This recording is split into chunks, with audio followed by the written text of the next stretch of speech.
Big boss season 6 episode 51. അപ്പം 50-ാം ദിവസത്തിന്റെ details തരുന്നതിന് മുമ്പ് ഞാനൊരു കാര്യം നിങ്ങളോട് പറയാം. അതായത് ജാസ്മിൻ ചേച്ചി, നമ്മുടെ ബിഗ് ബോസിലെ ജാസ്മിൻ ചേച്ചിക്ക് വേണ്ടി ഒരു PR ടീം പുറത്തങ്ങോട്ട് പണി തുടങ്ങിയിട്ടുണ്ട്.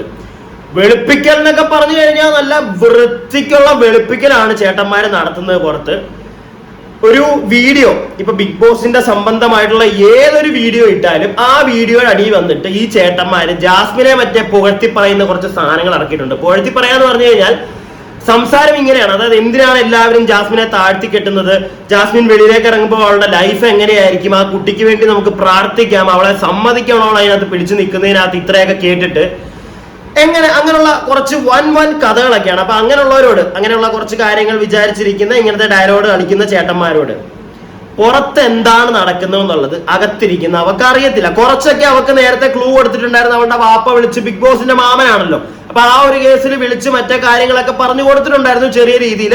അത് അവളുടെ വായിൽ നിന്ന് തന്നെ പുറത്തു വീണു.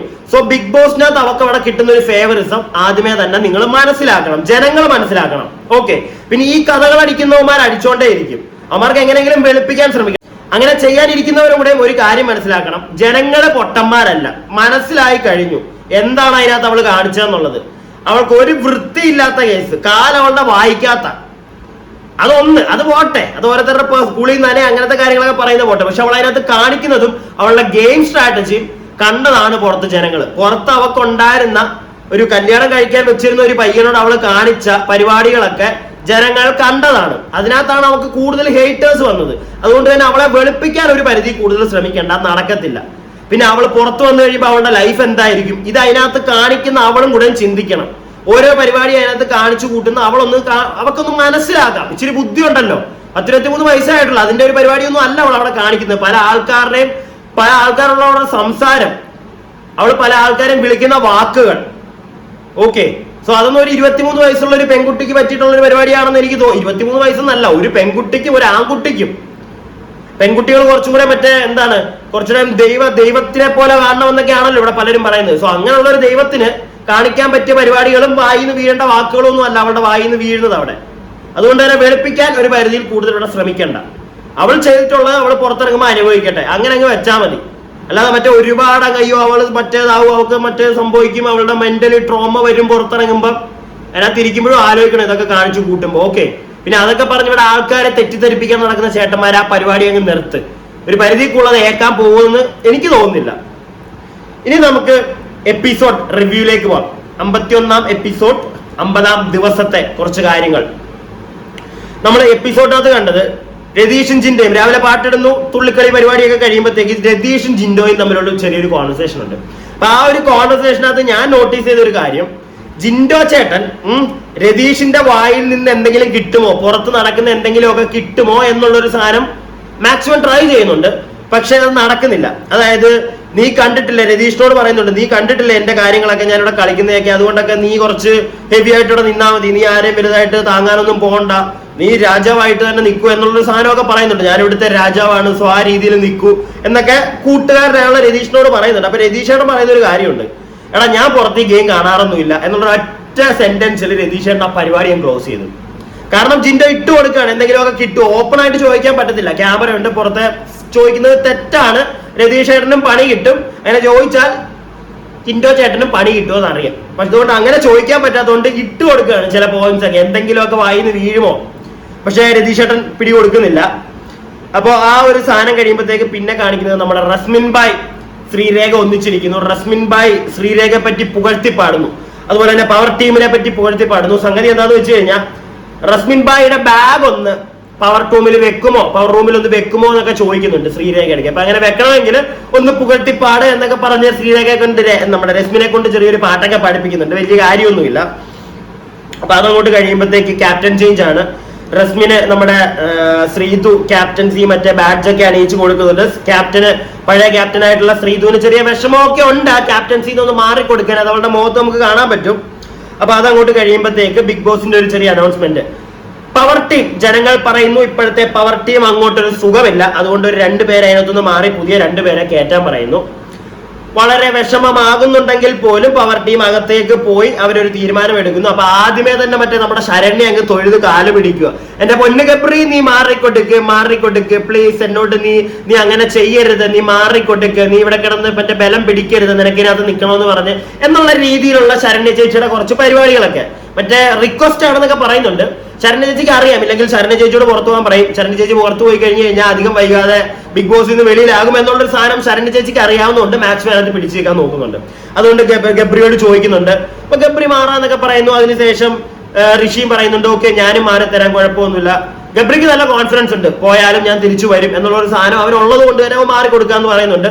ശ്രീരേഖയ്ക്ക് വലിയ താല്പര്യമില്ല ഗബ്രി പോകുന്നതിനോട് എന്നുള്ളൊരു സാധനമൊക്കെ പറയുമ്പോഴത്തേക്ക് ശരണ്യ പറയുന്നു ഓക്കെ എന്നാൽ ഗബ്രി പോകണ്ട, ഗബ്രിനകത്ത് നിൽക്കുന്നൊക്കെ പറയുന്നുണ്ട്. പിന്നെ മറ്റേ സ്നേഹം കാണിക്കാൻ ചെല്ലുന്നുണ്ട്. ഗബ്രി പറയുന്നു കുഴപ്പമൊന്നുമില്ല ഞാൻ പോകാം എന്ന് പറഞ്ഞ് ഗബ്രിയും നമ്മുടെ ഋഷിക്കുട്ടനും മാറിക്കൊടുക്കുന്നു. അതിന് പകരമായിട്ട് വരേണ്ട ആൾക്കാർ ആരൊക്കെയാണെന്ന് ചോദിക്കുന്നുണ്ട്. അപ്പൊ അതിനുവേണ്ടി ഒരു 5 പേര് വരുന്നു. അതായത് നമ്മുടെ ആരൊക്കെയായിരുന്നു, ജിൻഡോ, ജാസ്മിൻ ചേച്ചി, പിന്നെ നന്ദന, സായി, സീക്രട്ട് ഏജന്റ് എന്ന സായി, പിന്നെ നമ്മുടെ മറ്റേ അവൻ നമ്മുടെ പുറത്തുപോയി ഇടികൊണ്ട് പുറത്തുപോയ സിജോ. അപ്പൊ ഇവരും 5 പേർക്കും കൂടി ഒരു ടാസ്ക് കൊടുക്കുന്നു. അതായത് 5 പേരും കൂടെ ഒരു ഡിബേറ്റ് സെഷനിലേക്ക് കൊണ്ടിരുത്തുന്നു. ആദ്യമേ തന്നെ അടിച്ചങ്ങ് ജാസ്മിനെ പുറത്താക്കി. അതപ്പോ അവരുടെ ഒരു ഗെയിം ആണെന്ന് അവർ ഓപ്പൺ ആയിട്ട് പറയുന്നുണ്ട്. ബാക്കി 4 പേരും ജാസ്മിൻ വേണ്ട, ജാസ്മിൻ പവർ ടീമിൽ കയറണ്ട. ജാസ്മിനും അതിനകത്ത് സിജോ ഒരു കാര്യം പറയുന്നുണ്ട്. അത് മറ്റേ ജബ്രികൾ ആ ഒരു സെറ്റപ്പ് ആരും മറന്നിട്ടില്ല. അവരെ ഇന്നും അങ്ങനെ തന്നെയാണ് കാണുന്നത്. 2 പേരുടെയും മൊത്തമുള്ള ഒരു കളി എന്ന് അതിനകത്തുള്ളവർ വിശ്വസിക്കുന്നുണ്ട്. അതുകൊണ്ട് തന്നെ പറയുന്നുണ്ട് ജിൻഡോയിൽ നിന്ന് നമ്മുടെ സിജോയുടെ വായിൽ നിന്ന് വീഴുന്നുണ്ട്. ഒന്നെങ്കിൽ നീ പവർ ടീമിൽ കാണും ജാസ്മിൻ, ഇല്ലെങ്കിൽ ഗബ്രി കാണും, നിങ്ങൾ 2 പേരും കൂടെ ഒന്ന് പുറത്ത് നിൽക്കുക എന്നുള്ളൊരു സാധനമൊക്കെ പറഞ്ഞ് ജാസ്മിനെ അടിച്ച് വെളിയിലാക്കുന്നുണ്ട്. ജാസ്മിൻ അക്സെപ്റ്റ് ചെയ്യുന്നു. അങ്ങനെ ജാസ്മിനെ എടുത്ത് പുറത്ത് കെട്ടുന്നു. അത് കഴിയുമ്പോഴത്തേക്കുള്ള ഒരു പരിപാടിയിൽ നമ്മുടെ ജിൻഡോ ചേട്ടനെ എടുത്ത് തട്ടുന്നു. പിന്നുള്ള ഒരു കോൺവെർസേഷനിൽ നമ്മുടെ സിജോയും നന്ദനയും സീക്രട്ട് ഏജന്റ് സായിയും കൂടെ ഇരിക്കുന്നു. സായിയെ നമ്മുടെ നന്ദനെ സുഖിപ്പിക്കുന്നതൊക്കെ കാണാം അതിന്റെ ഇടയ്ക്ക്. അതായത് സായി എനിക്ക് ചേട്ടനെ പോലെയാണ് എന്നുള്ളൊരു സാധനമൊക്കെ പറഞ്ഞ് എന്തായാലും സിജോയെയും അടിച്ചു വെളിയിലാക്കുന്നു. ലാസ്റ്റ് നന്ദനയും സായിയും കൂടെ പവർ ടീമിലേക്ക് കയറുന്നു. നന്ദനയുടെ സംസാരം ഉണ്ടല്ലോ, ലൈക്ക് നമ്മളൊരു ചന്തയിലൊക്കെ പോയി കഴിഞ്ഞാൽ, ഒരു മാർക്കറ്റിൽ പോയി കഴിഞ്ഞു കഴിഞ്ഞാൽ കാണുന്ന ഒരു ടോക്ക് ഉണ്ടല്ലോ, ആ ഒരു സാധനമാണ് നന്ദനയുടെ. ചുമ്മാ ഒരുമാതിരി വെറുതെ കിടന്ന അലക്കിയാണ്. എന്തിനാണെന്ന് സത്യം പറഞ്ഞാൽ അറിയത്തില്ല. പല കാര്യങ്ങളും അവൾ പറയുന്നതിനകത്ത് വലിയ പോയിന്റ് ഒന്നുമില്ല. പിന്നെ ഇവിടെ കിടന്ന് അലക്കുമ്പോഴത്തേക്ക് ആർക്കും തിരിച്ചൊന്നും പറഞ്ഞ് പിടിച്ചു നിൽക്കാൻ പറ്റുന്നില്ല ഇവളുടെ അടുക്ക്. ഇവളുടെ വോയിസ് ആണെങ്കിൽ മേളിൽ കേൾക്കുന്നത്. അതുകൊണ്ട് തന്നെ കുറെ കഴിയുമ്പോൾ എല്ലാവർക്കും പ്രാന്ത് പിടിച്ച് നിർത്തി പോകുന്നുണ്ട്. എനിക്കെന്തോ നന്ദനെ അത്രയ്ക്ക് അങ്ങോട്ട് അവളുടെ കാര്യങ്ങളും അവളുടെ സംസാരവും ഒന്നും അങ്ങോട്ട് ബോധിച്ചില്ല. ഉള്ള കാര്യം പറയാമല്ലോ, എനിക്ക് അത്രയ്ക്ക് അങ്ങോട്ട് ബോധിച്ചില്ല. പിന്നെ ഗെയിമർ ആണോ എന്ന് ചോദിച്ചു കഴിഞ്ഞാൽ അവളുടെ സ്ട്രാറ്റജി അവളുടെ വോയിസ് വെച്ചിട്ടാണ് പിടിച്ചു നിൽക്കാൻ നോക്കുന്നുണ്ട്. നിൽക്കട്ടെ എന്തായാലും. അപ്പൊ ആ ഒരു സാധനം കഴിഞ്ഞ് പവർ ടീമിലേക്ക് നമ്മുടെ സായി നന്ദനയും കയറുന്നുണ്ട്. അത് കഴിയുമ്പോഴത്തേക്ക് ജിൻഡോ ഋഷി ഒരു വാക്ക് തർക്കം വരുന്നുണ്ട്. അതായത് ജിൻഡോ ക്ഷമ ചോദിച്ചില്ല, ഫിസിക്കലായിട്ട് ഒരുപാട് ആക്രമണങ്ങളൊക്കെ നടത്തിയിട്ട് ക്ഷമ ചോദിക്കുന്നില്ല എന്നൊക്കെ പറഞ്ഞ് ഋഷി വഴക്കേ ചെല്ലുന്നുണ്ട്. അപ്പൊ അതിന്റെ ഇടയ്ക്ക് ജിൻഡോ പറയുന്നുണ്ട് ഇവിടെ അഭിഷേക് യെസു അങ്ങനെ ചെയ്തിട്ട് ഇവിടെ സോറി ചോദിച്ചിട്ടില്ല. ഉടനെ ഋഷി അവൻ സോറി ചോദിച്ചു, താനാണ് സോറി ചോദിക്കാത്തത് എന്നൊക്കെ പറഞ്ഞ് 2 പേരും കൂടെ അങ്ങോട്ടും ഇങ്ങോട്ടുമുള്ള കുറച്ച് വാക്ക് തർക്കങ്ങൾ നമുക്ക് കാണാം. ഋഷിയുടെ കേസിൽ എനിക്ക് അത്രയ്ക്ക് അങ്ങോട്ട് പോരാ എന്ന് തോന്നുന്നു പയ്യൻ. അവൻ എന്തെങ്കിലും ഇങ്ങനെയുള്ള ഒരു കാര്യം വരുമ്പോഴത്തേക്ക് അവൻ തിരിച്ച് സംസാരിച്ച് നിൽക്കുന്നുണ്ട്. പക്ഷേ അവൻ ഇങ്ങനെയുള്ള എന്തെങ്കിലും കാര്യങ്ങൾ വരുമ്പോൾ മാത്രമേ അവന്റെ ഒച്ച മേളിലോട്ടാൻ കയറുന്നുള്ളൂ. അല്ലാതെ ഒരു കാര്യം അവിടെ നടക്കുകയാണെങ്കിൽ അവൻ മറ്റേ പൂച്ചക്കുഞ്ഞിനെ പോലെ ഇരുന്നുള്ള സംസാരമേ ഉള്ളൂ. എന്തെങ്കിലും ഒരു പ്രൊവോക്കേഷൻ അല്ലെങ്കിൽ ആരെങ്കിലും എന്തെങ്കിലും ഒരു കാര്യം പറഞ്ഞു കഴിഞ്ഞാൽ അവനങ്ങ് തിളച്ചു മറിയുകയാണ്. അതെന്തിനാണ് അങ്ങനെ മാത്രം തിളച്ചു മറിയുന്നതെന്ന് എനിക്ക് മനസ്സിലാവുന്നില്ല. എല്ലാ കാര്യത്തിലും ഒരുപോലെ നിൽക്കുന്ന ഒരാളാണ് ഗെയിമർ. അങ്ങനെ ഒരാളാണ് അവിടെ നിൽക്കാൻ നല്ലത് എന്ന് എനിക്ക് പേഴ്സണലി തോന്നി. സോ ഋഷിയും അങ്ങനെ വലിയ ഗുണമുള്ളൊരുത്തനായിട്ടൊന്നും തോന്നുന്നില്ല. പിന്നെ നോമിനേഷൻ പ്രക്രിയ, അടുത്ത ആഴ്ചത്തേക്കുള്ള നോമിനേഷൻ പ്രക്രിയ അങ്ങോട്ട് വരുന്നുണ്ട്. അപ്പൊ അതിനകത്തേക്ക് പവർ ടീം ഡയറക്റ്റ് ആയിട്ട് ഇടുന്നത് ജാസ്മിൻ ചേച്ചിയാണ്. ജാസ്മിൻ ചേച്ചിയുടെ പല കാര്യങ്ങൾ, അവളുടെ പണിയെടുക്കാനുള്ള മടിയും ആ ഒരു സെറ്റപ്പ് ഒക്കെ ഉണ്ട്. പിന്നെ ഈ ആഴ്ചയിലും ജാസ്മിനും ജിൻഡോയും ആണ് കിച്ചണിലെ മെയിൻ ആൾക്കാര്. അപ്പം ഈ ഒരു ടീമിനെ ഡിവൈഡ് ചെയ്യാന്ന് പറഞ്ഞു കഴിഞ്ഞാൽ ഇപ്പൊ നമ്മുടെ അകത്തുനിന്ന് 2 പേര് ഇറങ്ങിയല്ലോ, ഋഷിയും പിന്നെ ഗബ്രിക്കുട്ടനും. അപ്പൊ അവരെയും ഓരോ ടീമിലേക്കൊക്കെ ഇടുന്നുണ്ട്. അതൊക്കെ നടക്കട്ടെ. പക്ഷെ എന്തായാലും ജിൻഡോയെയും ജാസ്മിനെയും വീണ്ടും കിച്ചൺ ടീം, അവരുടെ ആ ഒരു ടീമിലേക്ക് കിച്ചൺ ഏൽപ്പിച്ചത് വളരെ നല്ല കാര്യം. നമുക്ക് നോക്കാം ജാസ്മിൻ എന്തെങ്കിലുമൊക്കെ പണിയെടുക്കുന്നുണ്ടോ. ഈ ആഴ്ചയും അവളുടെ മറ്റേ മടിയും അസുഖം വയ്യാഴികയൊക്കെ പറഞ്ഞ് പണിയെടുക്കാതിരിക്കുന്ന ഒരുത്തിയാണെങ്കിൽ അവൾ അതിനകത്ത് നിൽക്കേണ്ട വലിയൊരാളായിട്ടൊന്നും ഞാൻ പറയത്തില്ല. പിന്നെ ഗെയിം കൊള്ളാം, അവൾ എന്തെങ്കിലുമൊക്കെയാണ് ചെയ്യുന്നത്, പിടിച്ചു നിൽക്കാൻ നോക്കുന്നുണ്ട്. അതൊക്കെ എന്തൊക്കെയാണെങ്കിലും അവളെ ഞാൻ ആ ഒരു കാര്യത്തിൽ സമ്മതിച്ചു. പിന്നെ കണ്ടസ്റ്റന്റ് ഇപ്പൊ നേരത്തെ പറഞ്ഞ നോമിനേഷൻ പ്രക്രിയ ഡയറക്ടർ ജാസ്മിൻ വന്നു. പിന്നെ കണ്ടസ്റ്റന്റ്സ് ഓരോരുത്തരായിട്ട് നോമിനേറ്റ് ചെയ്യുന്ന ആൾക്കാരുണ്ട്. അപ്പൊ അതിനകത്ത് ഏറ്റവും കൂടുതൽ നോമിനേഷനിൽ വന്ന ഒരാൾ അൻസിബയാണ്. അൻസിബ എല്ലാരും പറയുന്ന ഒരു കാര്യം, അൻസിബ അവൾക്ക് തന്നെ പുറത്ത് പോകണം എന്നുള്ളൊരു മൈൻഡ് ഉണ്ട്, അവൾക്ക് ഇതിനകത്ത് നിൽക്കാൻ താല്പര്യമില്ല എന്നൊക്കെ പറയുന്നു എന്നുള്ളൊരു കേസൊക്കെ പറയുന്നുണ്ട്. ഞാനും ശ്രദ്ധിച്ചു നോക്കിയപ്പോഴത്തേക്ക് എനിക്ക് മനസ്സിലായ ഒരു കാര്യം, അൻസിബ അത് പറയുന്നുണ്ട്. പിന്നെ കുറച്ച് എല്ലാ കാര്യത്തിലൊന്നും അൻസിബ അങ്ങോട്ട് കയറി ഇന്ററാക്ട് ചെയ്യത്തില്ല. അവള് ഇന്ററാക്ട് ചെയ്യാനും ആൾക്കാരോട്ട് ഇന്ററാക്ട് ചെയ്യാനും പോകില്ല, ഒരു കാര്യത്തിൽ ഇന്ററപ്റ്റ് ചെയ്യാനും അവൾ അങ്ങനെ പോകത്തില്ല.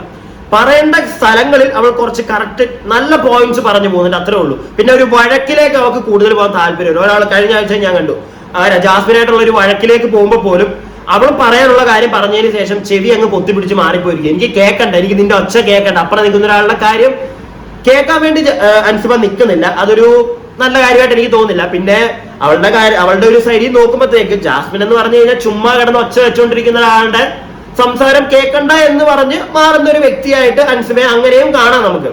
എന്തായാലും എനിക്ക് അത്രയ്ക്ക് അങ്ങോട്ട് കണ്ടസ്റ്റൻസ് പറയുന്ന കണക്ക് അവൾ തീരെ പോരാത്ത ഒരു അവളിങ്ങനെ പറയുന്നുണ്ട് അവിടെ നിൽക്കാൻ പറ്റുന്നില്ല എന്ന്, പക്ഷെ എന്നാലും തീരെ കൊള്ളാത്തൊരു ഗെയിമറാണെന്നൊന്നും എനിക്ക് തോന്നിയിട്ടില്ല. പിന്നെ ജിൻഡോയുടെ കേസ് വരുമ്പോൾ നോറ പറയുന്ന ഒരു കാര്യമുണ്ട്, ആ മനുഷ്യന് തീരെ നാണമില്ല, മാനമില്ല. എന്താണ് നോറ പറയുന്നത്? നോറ മറ്റേ ജാസ്മിന്റെ തൊട്ടിപ്പുറത്തേക്ക് വെക്കാൻ പറ്റുന്ന ഒരു ക്യാരക്ടറാണ്. വായിന്ന് വീഴുന്ന വർത്താനം ഒന്ന് സൂക്ഷിച്ചാൽ കൊള്ളാം. ആ മനുഷ്യനെ, ജിൻഡോ എന്ന് പറയുന്ന വ്യക്തിയെ ഏറ്റവും കൂടുതൽ മോശം വാക്കുകൾ, ഇങ്ങനെയുള്ള തെറിയാണോ എന്ന് ചോദിച്ചാൽ അല്ല, പക്ഷെ എന്നാലും വളരെ താത്തിക്കെട്ടുന്ന രീതിയിലുള്ള കുറെ വാക്കുകൾ ഉപയോഗിക്കുന്നുണ്ട്. നമ്മുടെ ജാസ്മിൻ ആണെങ്കിലും ശരി, നോറയാണെങ്കിലും ശരി. മാനമില്ല, അയാൾക്ക് നാണമില്ല. ഇത് നോറ ഒരാൾ പറയുകയാണെങ്കിൽ നോറ മറ്റേ പൊക്കി പിടിച്ചോണ്ട് ഇറങ്ങും അവിടെ. ഈ നോറ തിരിച്ച് വേറൊരാളെ പറയുന്നത് എന്താണെന്ന് അവൾ നോട്ടീസ് ചെയ്യുന്നില്ല, അവൾ എന്താണ് പറയുന്നതെന്ന്. നോറ ഗെയിമറാണോ എന്ന് ചോദിച്ചാൽ ആണ്, പക്ഷേ ചില സമയത്ത് വെറും വൃത്തികെട്ട ഗെയിമറാണ് എന്ന് ഞാൻ പറയും. ഓക്കെ, അപ്പൊ ഇത് കഴിയുമ്പോഴത്തേക്ക് ചൂരൽ കഷായം എന്ന് പറയുന്ന ഒരു ഗെയിം അവിടെ നടക്കുന്നുണ്ട്. ചുമ്മാ വട്ടത്തിൽ കൂടെ എല്ലാത്തിനായിട്ട് മറ്റേ അടിക്കുന്ന, ചൂരിൽ വെച്ച് അടിക്കുന്ന ഒരു ഗെയിം. എനിക്ക് അത്ര വലിയ സുഖമായിട്ടൊന്നും തോന്നിയില്ല. അപ്പൊ ആ ഒരു ഗെയിമൊക്കെ കഴിയുന്നുണ്ട്, അപ്സര ജയിക്കുന്നുണ്ട് ആ ഒരു ഗെയിമിൽ. ആ ഒരു ഗെയിം കഴിയുമ്പോഴത്തേക്ക് നമ്മുടെ ഗബ്രി ചേട്ടനും ജാസ്മിൻ ചേച്ചിയായിട്ടുള്ള ഒരു വഴക്ക് അവിടെ കാണാം. സോ അതിനെ വെച്ചിട്ട് നമ്മുടെ ജിൻഡോയും നമ്മുടെ രതീഷ് ചേട്ടനും അവിടെ നിന്ന് സംസാരിക്കുന്നതൊക്കെ കാണാം. എന്തായാലും അതിനെപ്പറ്റി എനിക്ക് തോന്നുന്നു ഞാൻ ഇന്നലെ ലൈവ് എനിക്ക് കാണാൻ പറ്റില്ല. ലൈവിനകത്ത് കുറച്ചുകൂടെ കണ്ടായിരുന്നെങ്കിൽ ഡീറ്റെയിൽ ആയിട്ട് അതിനെപ്പറ്റി പറയായിരുന്നു തോന്നുന്നു. എനിക്ക് അതിനെപ്പറ്റി ഡീറ്റെയിൽ ആയിട്ട് അറിയാത്തതുകൊണ്ട് ഞാൻ അതിനെപ്പറ്റി മറ്റേ വിശദമായിട്ട് കാണാത്ത കാര്യത്തെ പറ്റിയുള്ള കുറ്റങ്ങൾ ഇവിടെ പറയാനിരിക്കുന്നില്ല. എന്തായാലും ഇതൊക്കെയാണ് ഇന്നലെ നടന്നത്. എന്തായാലും ഞാൻ വേറൊരു കാര്യം കൂടെ പറയട്ടെ. ഇപ്പൊ ഇന്നലെ വഴക്ക് ഉണ്ടാവുന്നത് ഞാൻ കണ്ടു, ഗബ്രിയും ജാസ്മിനും. ഒരു 50 ദിവസം വരെ അവര് മറ്റേ സ്നേഹത്തോട് അടയും ചക്കരയായിട്ടിരുന്നു. ഇനിയുള്ള ബാക്കിയുള്ള ദിവസങ്ങൾ അവരൊന്ന് മാറി നിന്ന് കളിക്കുകയാണെങ്കിൽ, ഇപ്പൊ വഴക്കുണ്ടാക്കി രണ്ടുപേരും രണ്ട് സൈഡിലേക്ക് പോകുന്ന കണ്ടു. സോ ആ ഒരു ഗ്യാപ്പ് ഇട്ട് അവർ രണ്ടുപേരും കളിക്കുകയാണെങ്കിൽ കുറച്ചുകൂടെ ബെറ്റർ ആയിട്ടുള്ള ഗെയിം രണ്ടുപേരുടെ സൈഡിൽ നിന്ന് നമുക്ക് കാണാൻ സാധിക്കും. അതുപോലെ തന്നെ അവരുണ്ടാക്കി വെച്ചിരിക്കുന്ന ഒരു നെഗറ്റീവ് ഇമേജ് അവരുടെ കുറച്ചെങ്കിലും മാറാനായിട്ടുള്ള ഒരു ചാൻസ് ഉണ്ട്. പിന്നെ ജാസ്മിൻ എന്തായാലും പുറത്തിറങ്ങുമ്പോഴത്തേക്ക് അവൾ ഒരുപാട് കാര്യങ്ങൾ ഫേസ് ചെയ്യേണ്ട വരും അവളുടെ ലൈഫിൽ. അത് എന്തായാലും വേണം. കർമ്മ എന്ന് പറയുന്ന സാധനം ഉണ്ടല്ലോ, അവിടെ കാണിച്ചു കൂട്ടിയതിനും അവളുടെ വായി നിന്ന വർത്തമാനത്തിനും അവള് അവളത് ഫേസ് ചെയ്തേ പറ്റുള്ളൂ. അത് ഫേസ് ചെയ്യുക അവള്. പക്ഷെ അവളുടെ ഗെയിം ഒരു സ്ട്രാറ്റജി അവളുടെ മാറി കഴിയുമ്പോഴത്തേക്ക് ചിലപ്പോൾ കുറച്ചുകൂടെ നല്ല കുറച്ച് കാര്യങ്ങൾ അവൾക്ക് കിട്ടാൻ ചാൻസ് ഉണ്ട്. സോ ഈ ഒരു ഗെയിം ഇങ്ങനെ പോട്ടെ എന്ന് നമുക്ക് പ്രാർത്ഥിക്കാം. പിന്നെ പുറത്തുനിന്ന് നിങ്ങൾക്ക് അറിയാലോ ഒരുപാട് കോൺട്രവേഴ്സീസ് ഈ ബിഗ് ബോസിനെ പറ്റി നടക്കുന്നുണ്ട്. ഏറ്റവും വേസ്റ്റ് ആയിട്ടുള്ള ഒരു ബിഗ് ബോസ് ഇത്ര നാളുകൾക്കിടയിൽ നമ്മൾ കണ്ടുവന്നതിനകത്ത് ഏറ്റവും വേസ്റ്റ് ബിഗ് ബോസ് ഇത്തവണത്തെ ആണെന്നാണ് പൊതുവെ എല്ലാവരും പറയുന്നത്. അതിനകത്തെ മെയിൻ 2 കാരണങ്ങൾ ജാസ്മിനും ഗബ്രിയും തന്നെയാണ്. ഓക്കെ, അത് എടുത്തു പറയേണ്ട ഒരു കാര്യമാണ്. അതുകൊണ്ട് തന്നെ അവരെ എത്രയൊക്കെ വെളുപ്പിക്കാൻ നോക്കിയാലും വെളുക്കാൻ ചാൻസ് ഇല്ല, കുറവാണ്. കാണിച്ചു വെച്ചേക്കുന്നതൊക്കെ അതുപോലത്തെ കാര്യങ്ങളാണ്. അതിവിടെ ആരും മറക്കാൻ പോവും എന്നെനിക്ക് തോന്നുന്നില്ല. ആരും മറക്കത്തില്ല, അതെന്നും അവിടെ തന്നെ കാണും. ഓക്കെ, അപ്പോ വീഡിയോ എല്ലാവർക്കും ഇഷ്ടപ്പെടുന്നുണ്ടെങ്കിൽ ലൈക്ക് ചെയ്യുക, സബ്സ്ക്രൈബ് ചെയ്യുക, ഷെയർ ഒക്കെ ചെയ്യുക. പിന്നെ ബാക്കി ഇന്നത്തെ എപ്പിസോഡ് കഴിഞ്ഞിട്ട് നമുക്ക് ബാക്കി കാര്യങ്ങൾ സംസാരിക്കാം. ലൈവിനകത്ത് എന്തെങ്കിലും പ്രത്യേകിച്ച് വല്ലതും കാണുകയാണെങ്കിൽ അതിനെപ്പറ്റി സംസാരിക്കാം. എനിക്ക് വേറെ പ്രത്യേകിച്ച് തിരക്കുകളൊന്നും വന്നില്ല, ലൈവ് കാണാൻ സാധിക്കുകയാണെങ്കിൽ. ഓക്കെ.